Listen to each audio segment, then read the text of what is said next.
सरकार की होती है, सत्ता की होती है। आप बताइए, किसान परेशान होता है तो विपक्ष जिम्मेदार होता है, युवा रोड पे घूम रहा है तो विपक्ष जिम्मेदार है। सवाल ये उठता है कि हर बात पे आप विपक्ष को जिम्मेदारी ठहराना चाहते हो, इसके मतलब आप अपने ऊपर कोई जिम्मेदारी नहीं लेना चाहते।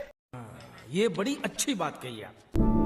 आइए देखते हैं, मजा आएगा। इसलिए कहते हैं ये सरकार जो है जनता के लिए नहीं है, ये सरकार सत्ता के लिए। उसे सत्ता चाहिए, किसी कीमत पे भी चाहिए। अगर कानून व्यवस्था फेल होती है तो भी विपक्ष जिम्मेदार। अरे मजेदार बात तो है नाविका जी, इस देश के अंदर में किसी भी प्रदेश में कानून व्यवस्था बनाए रखने की जिम्मेदारी उस प्रदेश की सरकार की होती है। अगर उस प्रदेश की सरकार कानून व्यवस्था बनाए रखने में फेल होती है तो विपक्ष की जिम्मेदारी, जैसे भी संबल में हुआ। अरे बाप रे, ये तो धोती खोल रहा है। उसके पहले बेचारा विपक्ष। अनुराग भदौरिया जी, इतनी सारी बातें आपने कह दी कि जैसे विपक्ष बेचारा हारा एक कोने में। अरे अभी तो आप सब गए थे ना वहां झारखंड में। आप बड़ी अच्छी तस्वीर थी इंडिया गठबंधन की, आपस में जो भी बोले, लेकिन वहां फोटो ऑप पूरी थी। और उस फोटो ऑप में जीत कैसे हुई थी? जीत तो ईवीएम से हुई थी, लेकिन झारखंड की ईवीएम पसंद है, महाराष्ट्र की ईवीएम पसंद नहीं। यही तो संविधान की इज्जत इस देश में विपक्ष ने की है। सुधांशु त्रिवेदी जी, बहुत से मुद्दे उठाए अनुराग भदौरिया जी ने, आप जवाब दे दीजिए।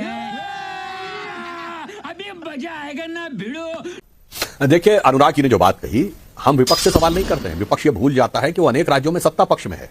भदौरिया जी को याद दिलाना चाहता हूं, किसानों का आप सवाल उठाते हैं तो कर्नाटक में 1200 किसानों ने आत्महत्या की है, और जिसके ऊपर कर्नाटक के उप मुख्यमंत्री डीके शिवकुमार का इतना संवेदनहीन बयान है कि ये 1200 की 1200 आत्महत्याएं अपने निजी कारणों से हुई हैं, इनका किसान से कोई लेना देना नहीं। तो सत्ता पक्ष से सवाल पूछा है।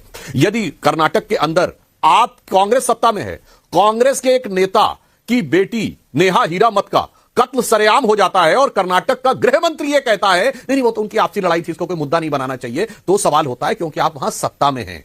इसीलिए अनेक जगहों पे जहां आप सत्ता में, वहां उनसे सवाल पूछा जाता है। इस देश में ऐसा नहीं है कि सारी जगहों पर एक ही पार्टी की सरकार है, अनेक जगहों पर दूसरी पार्टी, क्योंकि अनेक जगहों पर भदौरिया जी ईवीएम ने बहुत अच्छा काम भी किया है। जैसे कश्मीर में अच्छा काम किया है, पंजाब में अच्छा काम किया है, हरियाणा में खराब काम किया है, हिमाचल में सही काम किया है और उत्तराखंड में गलत काम किया है, दिल्ली में सही काम किया है, यूपी में गलत काम किया है, राजस्थान में 2018 में सही काम किया, 2023 में गलत काम किया है। फिर देखिए ईवीएम ने गुजरात में, मध्य प्रदेश में, महाराष्ट्र में बहुत गलत काम किया है, फिर तेलंगाना और कर्नाटक में बहुत अच्छा काम किया है, फिर बंगाल में अच्छा काम किया है, असम में क्या बताएं बहुत गड़बड़ कर दिया है, असम, अरुणाचल प्रदेश और तमिलनाडु और केरल में बहुत अच्छा काम किया है। तो वो जहां जहां ईवीएम ने अच्छा काम किया ना, तो वहां उससे भी पूछा जाता है कि भाई तुम्हारी भी यहां पे सत्ता है तो तुम्हें कुछ करके दिखाना चाहिए। अब मैं संविधान की बात का, और विपक्ष अपने आप बड़ी लकड़ी उठा के अपने हाथ में ले लेता है। मैं उदाहरण देना चाहता हूं, आपने बांग्लादेश की बात कही। बांग्लादेश में हिंदुओं के नरसंहार के ऊपर आप कांग्रेस पार्टी का कोई ट्वीट देखिए, राहुल गांधी के ट्वीट में हिंदू शब्द, नरसंहार, वायलेंस शब्द ही नहीं है। अरे बाप रे, ये तो धोती खोल रहा है। प्लेसेस ऑफ वर्शिप एक्ट, यानी अगर आपको ये लगे कि आपके धर्म स्थल भी किसी चीज के ऊपर दबा के, आपका धर्म स्थल दबा है तो आप कोर्ट नहीं जा सकते। और मुस्लिमों के लिए वक्फ बोर्ड एक्ट, कि अगर वो क्लेम कर दे कि जमीन आपकी है तो भी आप कोर्ट नहीं जा सकते। देखिए कितना सुंदर न्याय किया है सेकुलर सरकारों ने, कि अगर आपको लगे कि आपका धर्म स्थल दूसरे का है तो आप कोर्ट नहीं जा सकते, उन्हीं का माना जाएगा। और वो कहते हैं कि जमीन आपकी है तो भी आप कोर्ट नहीं जा सकते, वो उन्हीं की मानी जाएगी। और आपके लिए तो सन 47 का बार लगाया गया। मगर वक्फ बोर्ड में अगर कह दे फला नवाब ने 300 साल पहले दिया था तो जमीन उनकी, फला बादशाह ने 400 साल पहले दिया था तो जमीन उनकी, 150 साल पहले दिया था तो जमीन इनकी। ये जो अद्भुत न्याय किया है, क्या संविधान की रक्षा की है, अद्भुत रक्षा की है। मैं दर्शकों के विवेक पे जोड़ता हूं और सारे प्रबुद्ध दर्शकों से कहता हूं, प्लेसेस ऑफ वर्शिप एक्ट भी पढ़िए और वक्फ बोर्ड का चेंज किया हुआ एक्ट 2013 का पढ़िए, फिर आपको समझ में आएगा कि इस देश में शरिया को सुप्रीम कोर्ट से ऊपर किया गया है। इसीलिए 2014 से पहले यह देश संवैधानिक दृष्टि से आंशिक मुस्लिम राष्ट्र था, सिर्फ अटल जी के उस 6 साल के दौर को छोड़कर। अब हमने उसे वास्तविक सेकुलर राष्ट्र बनाने का प्रयास किया है।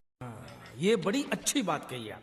वारिस पठान, सुधांशु त्रिवेदी जी ने बहुत से सवाल उठाए हैं, जवाब दीजिए। अगर किसी को कोई चीज पे आपत्ति है तो वो कोर्ट जाता है, अगर कोर्ट जाए तो छोटे छोटे जज आग लगा रहे हैं। अरे भैया, ऊपर की अदालतें हैं, ऊपर की अदालतों में जाकर गुहार लगाइए, लेकिन कोर्ट की कार्रवाई को आग लगाना कहना, क्या यह सही है? नविका जी, सुधांशु जी की मैंने बात सुना। सबसे पहले तो मैं सुधांशु जी से निवेदन करूंगा कि आप संविधान की तो बात करना ही छोड़ दीजिए। जिस चीज का आप पालन नहीं करते, जो संविधान उनको डॉक्टर बाबा साहेब अंबेडकर ने दिया है, उस संविधान का तो आप पालन करते नहीं, उसकी तो धज्जियां उड़ाते, तो फिर उसकी दुहाई क्यों दे रहे हो आप? झूठी झूठी बात क्यों करते हो आप आखिर उस संविधान को? अगर हम मानते सुधांशु जी, तो आप तो राज्यसभा के मेंबर है, पार्लियामेंट के अंदर बैठते, उस संविधान की शपथ लेके आप गए। वहीं पर एक कानून पास हुआ था प्लेसेस ऑफ वर्शिप एक्ट, जिसका आपने जिक्र किया 1991 का। उसमें क्या लिखा था? 15 अगस्त 1947 तक के जितनी भी धार्मिक स्थल है उसका आप नेचर कैरेक्टर चेंज नहीं कर सकते। नए हो तो सब्सक्राइब करो, वो जो लाल वाला बटन है उसके साथ स्कैम करो या फिर महफिल जमाओ, मुझे नहीं पता, बस क्लिक हो जाना चाहिए। अब मैं भी जा रहा हूं, मुझे पार्क में स्टंट्स मारने जाना है।